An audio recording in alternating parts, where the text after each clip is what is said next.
नमस्कार दोस्तों, stock market studies में फिर से एक बार आपको बहुत-बहुत स्वागत है। तो आज मैं फिर से आपके सामने कुछ इंपॉर्टेंट कंपनी का अपडेट शेयर करने वाला हूँ। तो वीडियो को पूरा लास्ट तक देखिएगा और अभी तक अपने चैनल को सब्सक्राइब नहीं किया तो जरूर कर लीजिएगा। कंटिन्यूअसली इन्फॉर्मेशन और अपडेट्स पाने के लिए चैनल के ऊपर बने रहिएगा। तो चलो देख लेते हैं कौन सा कंपनी है इस वीडियो के अंदर। फर्स्ट जो कंपनी है जिसका नाम है बैंक ऑफ महाराष्ट्र। तो बैंक ऑफ महाराष्ट्र के बारे में पहले बता दूं कि जितने सारे पीएसयू बैंक है उस सारे पीएसयू बैंक को एक बार नोटिस करना कि जिस तरीके से प्राइवेट बैंक का ग्रोथ हो रहा है, मतलब प्राइवेट बैंक जिस तरीके से लगातार हाई कर रहा है, उससे कई गुना ज्यादा पीएसयू बैंक हाई करते चले जा रहे हैं। क्यों?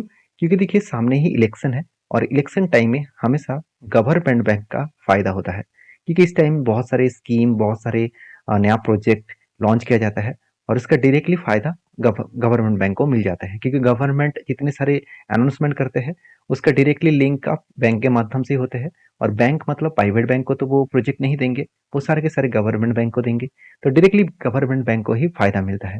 इसलिए मुझे स्टेट बैंक ऑफ इंडिया के ऊपर, बैंक ऑफ बड़ौदा के ऊपर, पीएनबी के ऊपर और आज अभी बैंक ऑफ महाराष्ट्र के ऊपर हर किसी के ऊपर मुझे ट्रेड मिला और एसबीआई के ऊपर मेरे टारगेट अचीव हो चुके हैं और पीएनबी के ऊपर भी मेरा टारगेट अचीव हो चुका है और नेक्स्ट एंट्री में फिर से ले चुका हूँ।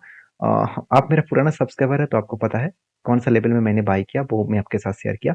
अभी बैंक ऑफ महाराष्ट्र के ऊपर मेरा एंट्री है और किस बेसिस में मैंने एंट्री लिया और किस लेवल में मैंने लिया वो मैं आपके साथ सबसे पहले शेयर कर लेता हूँ। तो सबसे पहले देखिए, मेरा सबसे जो पसंदीदा जो स्ट्रेटेजीज है वो है कप विथ हंड्रेड पैटर्न्स। तो इसका जो कप बना वो बहुत पुराना कप है, मतलब पुराना कप का मतलब है बहुत पुराना टाइम से इस कप बना है।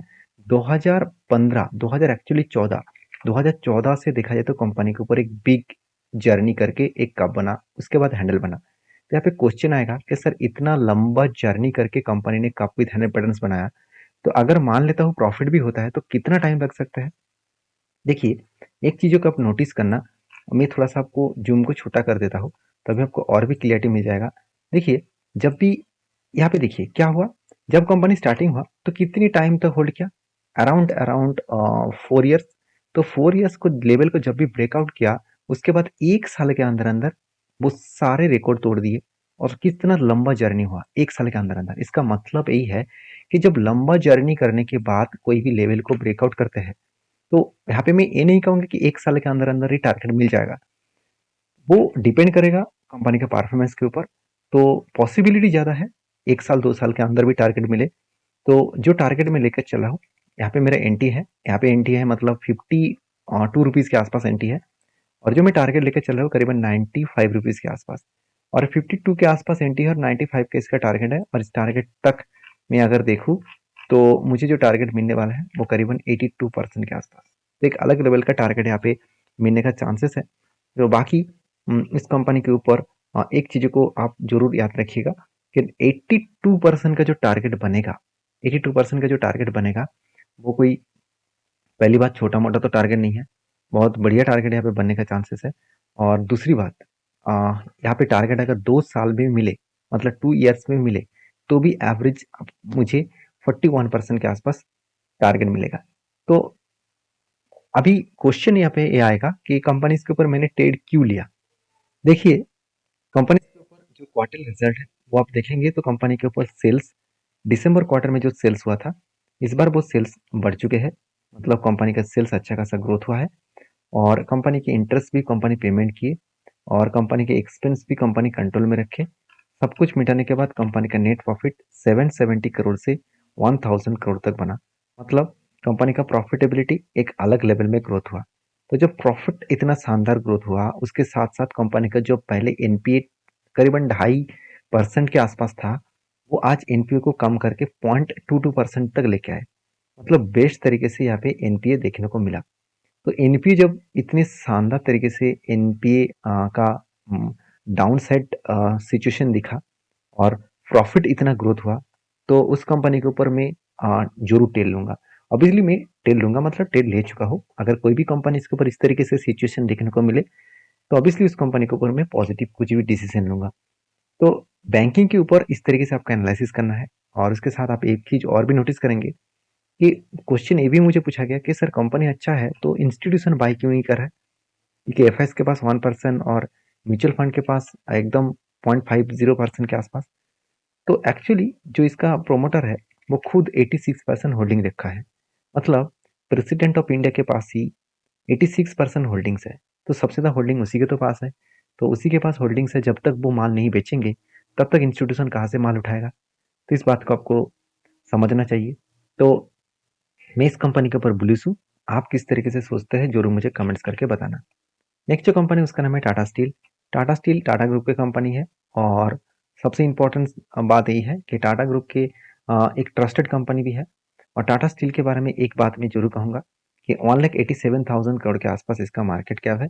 और यहाँ पे एक चीज और भी देखेंगे तो कंपनी का जो क्वार्टरली रिजल्ट है इस टाटा स्टील के ऊपर वो इस बार बहुत शानदार हुआ, जिसके चलते हुए मुझे दो ट्रेड मिला। पहले एक ट्रेड जो था वो ऑलमोस्ट टारगेट हो चुके हैं और सेकेंड जो ट्रेड है वो अभी हाल ही में पिछले दिनों में ही एक बिग ब्रेकआउट हुआ है। अभी इस ब्रेकआउट कंफर्मेशन मुझे मिल गया तो मैं फिर से एक बार एंट्री जरूर लूंगा। तो उससे पहले कंपनी का परफॉर्मेंस आपको दिखा देता हूँ। तो सेल्स अगर देखेंगे तो इस बार कम हुआ, हाँ ऑब्वियसली कम हुआ। और एक्सपेंस कंपनी यहाँ पे देखिए कंट्रोल में रखे और उसके बेसिस में कंपनी का नेट प्रॉफिट पिछले साल में क्या था, 2,500 करोड़ का लॉस था। हाँ, अभी यहाँ पे एक बहुत बड़ा इंटरेस्टिंग पॉइंट आप जरूर देखेंगे कि कंपनी लॉस क्यों किया। क्योंकि कंपनी के तो ऑपरेटिंग प्रॉफिट तो अच्छा खासा था, कंपनी का एक्चुअली लॉस हुआ, कंपनी का ज़्यादा टैक्स देना पड़ा। क्योंकि कंपनी बीच में कम टैक्स दिया था और कम टैक्स देने के बाद उसका टैक्स ड्यू था तो उसको एक साथ टैक्स देना पड़ा। और ये देखिए इस तरीके से जो टैक्स दिया जाता है ना कंपनी को लॉसेस दिखाने के लिए, तो जानबूझकर इस तरीके से लॉसेस दिखाया जाता है। क्योंकि लॉसेस अगर नहीं दिखाएंगे तो लोग पैनिक सिचुएशन में माल नहीं बेचेंगे, अगर माल नहीं बेचा तो बड़े इंस्टीट्यूशन माल नहीं उठा पाएंगे। तो सारे चीज इस तरीके से शेड्यूल किया जाता है। अभी देखेंगे यहाँ पे टैक्स कम है मगर क्या किया गया, यहाँ पे कंपनी का आधा से इनकम में लॉसेस हो चुके हैं। तो कहने का मतलब है कि कंपनी के अगर ऑपरेटिंग प्रॉफिट देखा जाए तो कंपनी में कभी भी लॉस नहीं है। मान लेता हूँ कंपनी का प्रॉफिट कम हुआ मगर ऑपरेटिंग प्रॉफिट के हिसाब से कंपनी का लॉस नहीं है। इस बार कंपनी के ऊपर क्या हुआ, प्रॉफिट फिर से जनरेट हुआ क्योंकि इस बार भी हाईएस्ट टैक्स पे मतलब पे आउट किए है, हाईएस्ट टैक्स पेमेंट किया है। तो अभी देख लेते हैं कंपनी को कहाँ पे एंट्री मिला। देखिए फर्स्ट जो मुझे एंट्री मिला था यहाँ पे एक कफ विथ हैंड पैटर्न्स बना, फाइनली यहाँ पे ब्रेकआउट हुआ था और उसके बाद रीटेस्ट भी किया था। मैं एंट्री यहाँ पे लिया और बहुत शानदार तरीके से यहाँ पे क्या हुआ, टारगेट को अचीव किया। अभी देखिए सेकेंड एंट्री लेवल मुझे एक बहुत लंबा सा मिला है और इसका लाइफ टाइम हाई के ऊपर मिला है। तो पॉसिबिलिटी ज़्यादा है जब इस लेवल को ब्रेकआउट करेगा, कप विथ हैंड पैटर्न्स को जब ब्रेकआउट करेगा, मतलब यहाँ पे देखिए फाइनली हाई वॉल्यूम के साथ ब्रेकआउट तो किया। अभी मुझे चाहिए, यहाँ पे मैं मार्किंग हटा देता हूँ, अभी मुझे चाहिए इसके ऊपर कोई क्लोजिंग कैंडल। इसके ऊपर कोई क्लोजिंग कैंडल मुझे दिखा दे तो मैं जरूर यहाँ पे एंट्री ले लूंगा। और मेरा जो टारगेट रहेगा अभी एक लंबा सा टारगेट रहेगा 149 में एंट्री और टारगेट रहेगा करीबन 210 के आसपास। तो जो टारगेट निकल कर आ रहा है करीबन करीबन 43% के आसपास, एक अलग लेवल का टारगेट यहाँ पे देखने को मिल सकता है। बाकी आप इस कंपनी के ऊपर किस तरीके से डिसीजन लेते हैं, किस तरीके से सोचते हैं, जरूर मुझे कमेंट्स करके बताना। तो मैं इस कंपनी के ऊपर बहुत बुलिश हूँ। तो आपकी क्या राय है जरूर मुझे कमेंट्स करके बता सकते हैं। नेक्स्ट जो कंपनी है उसका नाम है आरबीएनएल। देखिए आरबीएनएल के ऊपर बहुत सारे लोगों का कमेंट्स है कि सर आरबीएनएल के ऊपर तो कंटिन्यूसली फॉल देखने को मिल रहा है, तो अभी आरबीएनएल के ऊपर क्या करूँ। जो लोग इस टॉप लेवल में बाय करके रखे हैं तो उसके लिए मैं जब इस टॉप लेवल में लगातार हाई करने के बाद यहाँ पे बिग रेड कैंडल बना था तब मैंने आपको ये बताया था कि यहाँ पे इनसाइड कैंडल बन चुके हैं। मतलब पहले वाला एक कैंडल है उसके बाद नेक्स्ट कैंडल इससे बढ़िया है। तो जो साइड में ब्रेक मतलब नेक्स्ट कैंडल जिस साइड में ओपन होगा तो उस साइड में जाने का ज़्यादा से ज़्यादा पॉसिबिलिटी है। तो देखिए यहाँ पे नेक्स्ट डे में क्या हुआ, इस साइड में ओपनिंग हुआ तो इसका बाद देखिए कंपनी धीरे धीरे करके नीचे आ रहा है। तो नीचे जो आ रहा है जिस तरीके से करेक्शन हो रहा है और जिस तरीके से नीचे आने के बाद रिटेस्ट किया यही सपोर्ट लेवल को, तो ये जो सपोर्ट लेवल था वो कंपनी के लिए क्या बन गया, जब वापस गया वो रेजिस्टेंस बन गया। तो रेजिस्टेंस को टच करने के बाद कंपनी नीचे आ रहा है और जिस तरीके से नीचे आ रहा है मेरे कैलकुलेशन के हिसाब से 197 लेवल तक आने का चांसेस है। यहाँ पे देखिए मैं गलत भी जा सकता हूँ क्योंकि ये मार्केट के रूल्स के हिसाब से है। हाँ मैं इतने सालों के एक्सपीरियंस के हिसाब से बता रहा हूँ कि इसके बीच में कोई भी यहाँ पे सपोर्ट नहीं है। तो डायरेक्टली सपोर्ट उसको मिलेगा यहाँ तक, मतलब 179 के आसपास। तो जो लोग जल्दबाजी करके बाइंग कर चुके हैं उसके लिए बता दूं तो फिलहाल के लिए आप डिसीजन जरूर लीजिए किस तरीके से इस कंपनी के ऊपर काम करेंगे। तो देखिए मैं आपको ये बता दिया कि 197 तक आएगा, इसका मतलब माल बेचकर भाग जाएंगे, ऐसे बिल्कुल मत करिए क्योंकि डिसीजन जब आपने बाइंग करने के टाइम में लिया है, तो कुछ ना कुछ तो डिसीजन आपका होगा कि मैंने कब एग्जिट करूंगा। अगर मैं मान के चलता यहाँ पे मैं बाय किया हूँ तो मेरा इसके नीचे स्टॉप लॉस होता, तो मैं स्टॉप लॉस में एग्जिट कर लेता। तो आपका किसी ना किसी जगह पे तो स्टॉप लॉस होगा, तो उस बेसिस में जरूर काम करिएगा। तो क्योंकि मैं कोई सेबी रजिस्टर्ड पर्सन नहीं हूँ कि मैं आपको बाय सेल का रिकमेंडेशन करूँ, और काम करना है तो सारी चीज़ों को सीख कर समझ कर काम करना है, तो उसके बेसिस में काम करिए। तो देखिए कंपनी के ऊपर में शानदार तरीके से एक पैटर्न्स तो क्रिएट हुआ, अभी इसका नीचे आने का कोशिश जरूर करेंगे।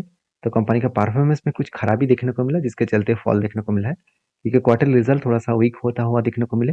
5,000 करोड़ से 4,600 करोड़ बना, और नेट प्रॉफिट 382 करोड़ से 359 करोड़ बना। तो इस बेसिस में कंपनी के ऊपर एक करेक्शन देखने को मिला है, तो बाकी सब कुछ तो ठीक ठाक ही है। तो टोटल जो सारे डिस्कशन है मैं आपके साथ कर चुका हूँ। वीडियो में अगर जानकारी अच्छा मिले तो प्लीज लाइक करना, और चैनल को भी सब्सक्राइब करना। नेक्स्ट वीडियो में, तब तक के लिए धन्यवाद।